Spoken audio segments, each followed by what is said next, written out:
All right. Okay, so let's get started.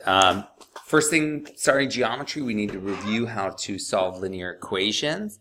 It's really common that after a few steps of geometry, the rest of the problem will be algebra, right? And so for example, just here, I'll make a new page here and just come up with some, silly examples. So if I were to, have a triangle here and I give you an angle here and an angle here and an angle here, well, we know, oh, the angles in a triangle add up to 180, and this might be more complicated, with parallel lines or a, octopolygon, something in the future. But what you'll end up establishing is some relationship. You'll say, oh my gosh, this one angle, let's say 3x plus 5 is the value, plus this other angle, let's say 2x minus 1, add up to 180 degrees. So that was the geometry. That took new conceptual understanding of shapes and relationships between things. But then from there on out, it just asks you to solve for x. So the rest of that problem ends up becoming algebra. And it's a sad thing for me when students who understand the geometry get problems wrong and kind of blame themselves, say, I don't understand geometry, when really just establishing this relationship between angles or triangles or values or lengths, establishing that relationship, that was the geometry. If you're getting tripped up by the algebra, that's a bummer. So that's why we start the year by reviewing the algebra, specifically this one topic, which is solving linear equations. So this is going to be part one.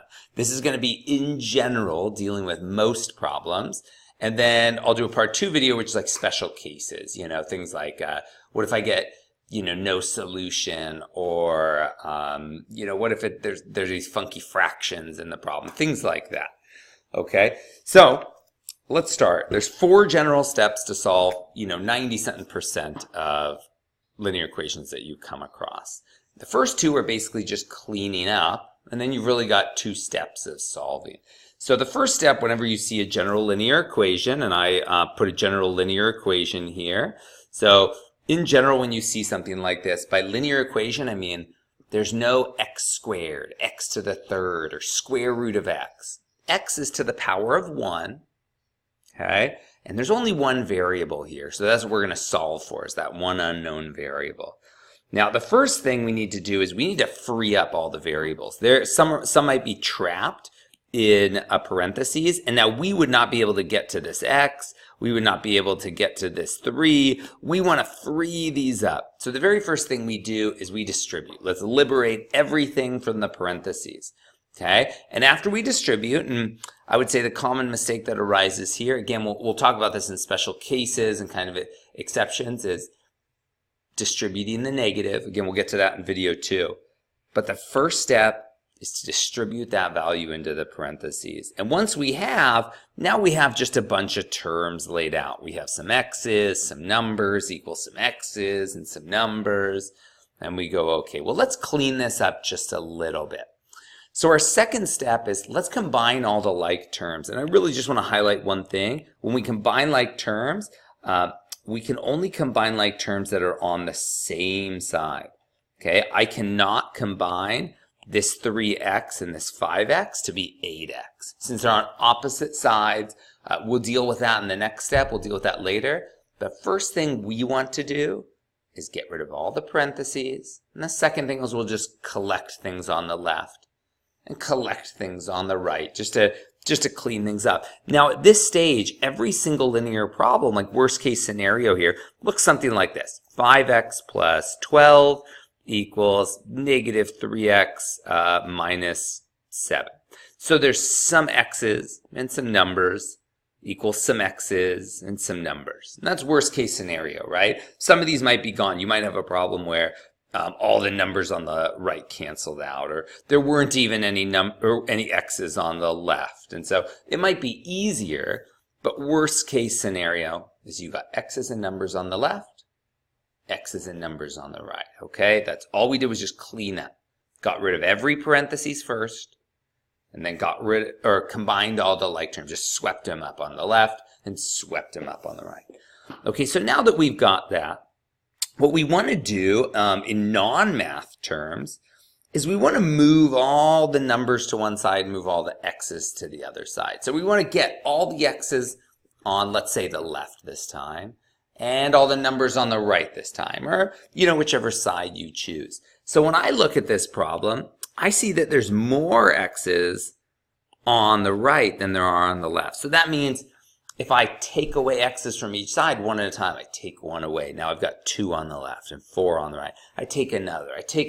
Once I've taken 3 x's away, there will be no more x's on the left, and I'll have some positive x's left over on the right. And I like dealing with positive x values, so I'm going to choose to move all the x's to the right. Absolutely doesn't matter which side you choose, you'll get the same answer either way. Okay, so I'm choosing that I want to move all of my x's over here, and then I want to move all of my numbers over here. And that way I'll have all the x's by themselves on one side and all the numbers by themselves on the other. So the third step to do this moving, now we're talking actual math. How are we going to do that, okay? If I want to move this 3x to the right, the way I do it is I say, well, this is a positive 3x, and if I want to get rid of a positive 3x, the opposite of that is to subtract. So I'm going to subtract 3x, and anything I do to one side of an equation, I have to do to both, because I want to keep the two values equal, the left and the right side. So I take 3x away from both sides. Now this 3x is totally gone, so I've got no x's left on the left side, but on the right side, I have 5x minus 3x, which becomes 2x. So I've got 2x left over, okay? Now we want to get rid of these numbers here on the right. And again, I've got a positive 8. So to get rid of that, I'm going to subtract 8. So I had 5x plus 8, and I know the inverse operation, the way to undo addition, its opposite is to subtract. So if I subtract 8, and if I start with any number and I add 8, then subtract 8, those cancel out and I end up with the same original number. So I subtract 8 from both sides. That completely cancels out this positive 8 here. Okay, that's totally gone. And on the left, we have negative 21 minus 8, which is negative 29. Okay, so now we've done it. We've got all the x's on one side, all the numbers on the other. And the last step is all we need to do is we need to divide by whatever number's next to the x. Because no matter how scary it looks, just some other examples, it might be 3/4 x equals 10. It might be 0.62 x equals 7. But all of these problems are really the same. The numbers are a little scarier, but in all of these cases, it's x times a number, x times a number, x times a number. So in our problem that we're working on right now, it's x times 2. In this example down here, it's x times 3/4. In this example here, it's x times 0.62. Either way, that last step, if I want to undo multiplication, I need to use the inverse operation. So in all of these cases, I divide. In our case, I would divide by 2. So times 2, divide by 2, those cancel. And I'm left with just x by itself, and that'll give me the answer I'm looking for. Right? In this example down here, you divide by 3/4. Planning done. Yeah, you got to figure out what 10 divided by 3/4 is. That's some arithmetic, but that's not planning. That's not critical thinking. That's not algebra. Okay. Over here, this next one, I would also divide by 0.62, and boom, that gets x by itself. Just some examples I made up just to show you this is always that last step once you get a number times x. Okay. So once we've divided by 2, we get over here negative 29 divided by 2, which we can't simplify. Negative 29 is not an even number. We could express it as negative 14.5. We don't have to. I'm totally okay with this answer. I actually prefer it this way. Okay, so now I'm going to run through some examples, but again, the first step is to distribute. So all the parentheses are gone. Second step, combine like terms. So just sweep things up on the right side, sweep things up on the left.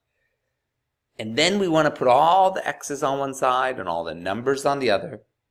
And then we just want to divide by whatever number's next to x. However many x's there are, we'll divide by that number. Okay, so I gave 2 examples here from the book. They show it in slightly different way, but they do the exact same steps. So right here, they distribute. Then after that, what they're doing is they're saying, well, shoot, I need to get all the y's on one side. So I want to get rid of this y. So they subtracted y. And then they said, well, I also need to get rid of this 6. So they added 6. And so once they've gotten rid of these two things, the result was just y equals 10. They didn't even have a last step of divide by the coefficient because it worked out so nicely. So now I'm going to work through a bunch of examples. Probably too many, hopefully, but otherwise you could just watch at your own pace, fast forward, rewind, skip. But here's a lot of examples, okay? So the first one we call one-step equation because we're only going to have to do one step here. That one step is I say, okay, well, I check my distribute. Maybe writing it out one time might help. So 1, I'm going to distribute. 2, I'm going to abbreviate it. I'm going to combine like terms. 3, I'm going to move x's and numbers. And I want to do x's on one side, numbers on the other. And then finally, the last step is divide by whatever number is next to x. Okay, so let's do this. So I can't distribute. There's no parentheses. Everything's already done. Like terms, I got x's and numbers. Okay, good. Equals numbers, and there aren't even x's. Great. Combining like terms is done. So let's move all the x's to one side. Great. The x's are already on the left. Now let's move all the numbers to the other side. So to get rid of a minus 8, I'm going to do the opposite of minus. I'm going to do a plus 8. Plus 8. And then our answer ends up being, because that just cancels out, and x by itself is equal to 31. Okay? And then I could always plug that back in and see if it works. 31 minus 8 is equal to 23. Check that works. Okay? Over here, again, we've got the same thing. No distribution. No combining like terms. We get straight to move all the x's to one side, or the n's. So the n's are already on the left. I want to move this number over to the right. So the opposite of plus 12 is to minus 12 from both sides. That's gone. And we just get n equals negative 12. All right. Over here, the next one we see, we've got no distribution, no parentheses, okay? No like terms, we got just numbers, we got just x's. Oh, and even our third step's done. We already got the y's on one side, we already got the numbers on the other side. So the last step is just divide by whatever number's next to the variable. You get y equals negative 6. Okay. Now let's make it a little bit harder here, okay? So now we've got no distribution. These are called two-step equations now because it's going to take us 2 steps to get through it. So we got no distribution. And we don't even have like terms to combine. But now we need to get the x's on one side. And the numbers are already all on the right side. So that's done for us. Okay, so to get rid of that minus 3x or negative 3x, I'm going to add 3x to both sides. Okay, that's gone. I have 3x equals positive 12. I don't need to write the positive. Now that all the x's are on one side and all the numbers are on the other side, I'm going to divide by the number next to x. And I get x equals 4. Okay, on the next one, again, distribution done. There's no like terms to combine. So I want to get all the x's to one side. Good, the x's are already on one side. Then I want to get all the numbers to the other side. So to get rid of this 90, and maybe rewriting this might be helpful, I see this as 72 equals negative x, because the negative sign is attached to that x. And then plus 90. That's the exact same thing as 90 minus x. It's a positive 90 and a negative x added together. So now I've already got the x's on the right here. So if I want to get all the numbers on the other side to get rid of a plus 90, I'm going to go minus 90 on both sides. Okay, that cancels. Now over here I've got, really this is 90 minus 72. I know I could do some little subtraction, that's 18. But since I'm taking away more than I started with, I end up with a negative 18. Okay, so 72 minus 90, that's negative 18 equals negative x. Now, my last step, now that all the x's are on one side and numbers are on the other, is to divide by whatever number's next to x. And what number's next to x? Well, this is really just rewriting again. This is negative 18 equals negative 1x. Even though it's not written there, if there's no number next to it, it's already saying there's just one of them. But there's a negative 1 this time. And since there's a negative 1 there, and I don't have just x by itself, I have a negative sign in front, I need to get rid of that. So I'm going to divide both sides by negative 1. And I get x is equal to 18. It doesn't matter whether you write it that way or whether you write it this way. It's the same thing. Okay, so now we're getting to multiple step problems. So this might take 2 or 3 or 4 steps to get through. So first step, I want to distribute my 4. So I get 2c plus 3 equals 4c minus 4. Next, I'm going to combine like terms. I'm done. There's no like terms. Now I want to move things to each side. So I'm going to say, let's move the c's to the right side because there's more c's on the right. So I'm going to get rid of these c's on the left. Those are gone. And then I want to get rid of all my numbers on the right because I want to move them all to the other side. So instead of minus 4, I'm going to add 4 to cancel that out. And I'm going to add 4 on both sides. Okay, so now I've got 7 equals 2c. And now last step, divide by whatever next to c. So I'm going to divide by 2, divide by 2. So c is 7 halves. You can leave it like that. Or write 3.5 or 3.5. Same thing. Okay, now I got number 14 where I need to actually be really careful here. So I'm going to distribute, but again, just like in number 9, I don't have a number next to my parentheses. So anytime there's no number there, I'm going to put a 1 there.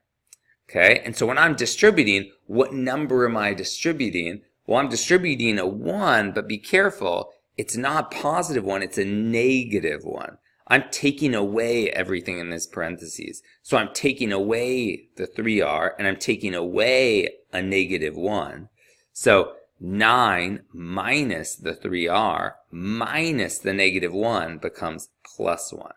So negative 3r and negative 1 becomes plus 1. And that distributing the negative to that second term, this combining the negative 1 with the negative 1, that's going to be one of the most common mistakes, if not the single most common mistake we see in this section. Okay, so after distributing that negative 1, we're left with this. Second step after distribution is combining like terms. I see a 9 and a plus 1. So now that's going to become, and I'm going to put the r's first. You don't have to. So I have a negative 3r. And then I have plus positive 10 there equals 12. Now I'm going to move all the numbers to one side because I already have the r's on the left. So I'm going to move all those numbers over to the right. Then I've got negative 3r equals 2. Divide by the number next to the variable. And I get r equals, and it doesn't matter where you put this negative sign. Just one thing to be careful of. I like to write it out front as negative 2/3. So just as a side note, these are all the same. Negative 1 divided by 2 is the same as 1 divided by negative 2. Either way, that fraction ends up being a negative 1/2. Doesn't matter whether the negative's on top, out in front, or on bottom.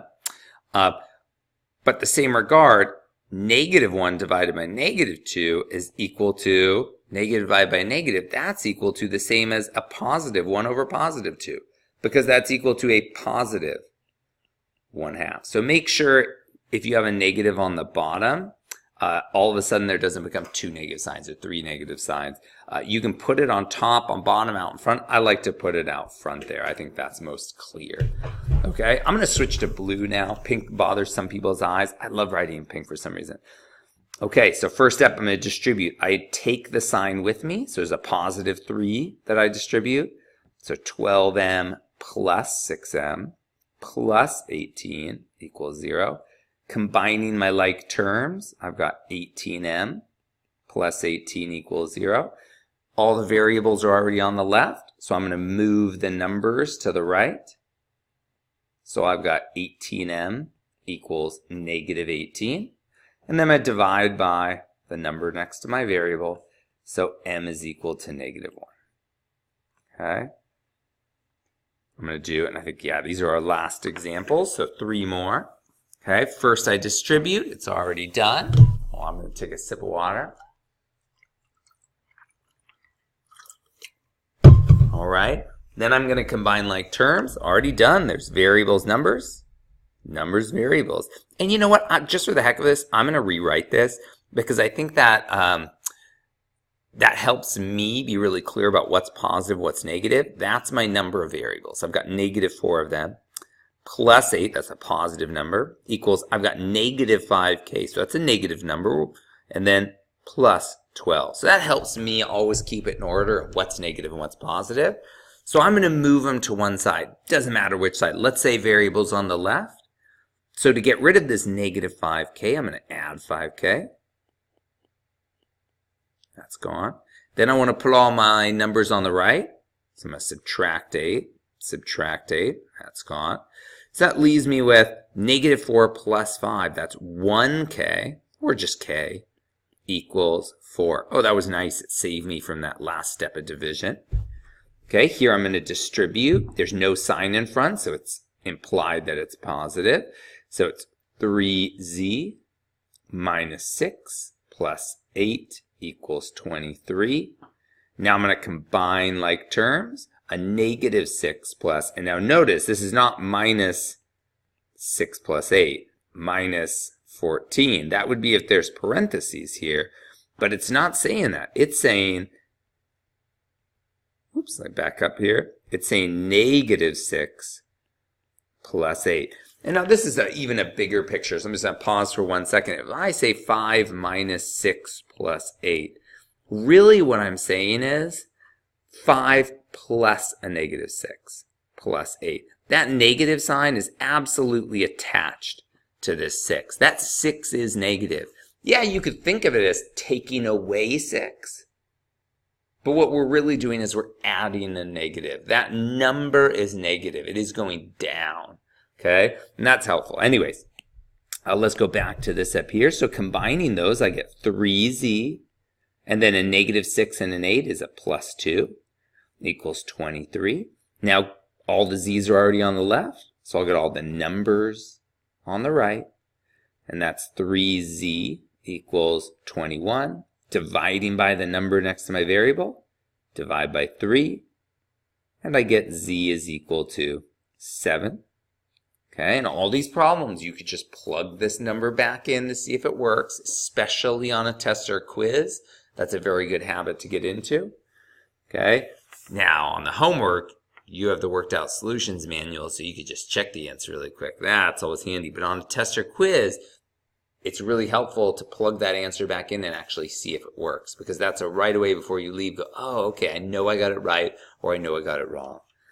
Okay, so over here we're going to distribute. Now there's no sign in front, so it's positive. We're going to distribute. Oh, look at that, a negative sign. So this is negative 1 we're distributing in. Okay, so this is now 12 equals negative 15r plus 10 minus r plus 1, because a negative times a negative is that positive 1 at the end. And then combining like terms, I've got, and I'll do this in like color-coded, I've got my r's that go together, and I've got my numbers that go together. So I've got 12 equals and a negative 15 and a negative 1, just scooping those all together. That means I've got 16 negatives, so negative 16r, and a 10 and a 1 is plus 11. So I've already got all my variables on that right side, so now I'm just going to subtract 11 from both sides, which gets rid of that.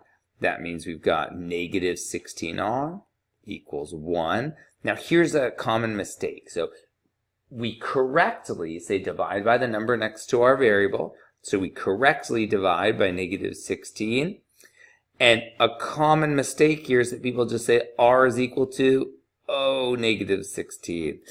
That is not right. If I cut 1 into 16 pieces, I do not get 16. I get 1/16.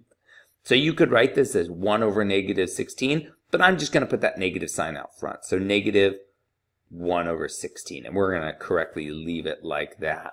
So really common mistake that people say 1 divided by 2, and they just slip up and say 2. So just slowing down, double checking that. So hopefully that was helpful. In the second part video, I'll go through special cases a little more slowly. But good luck.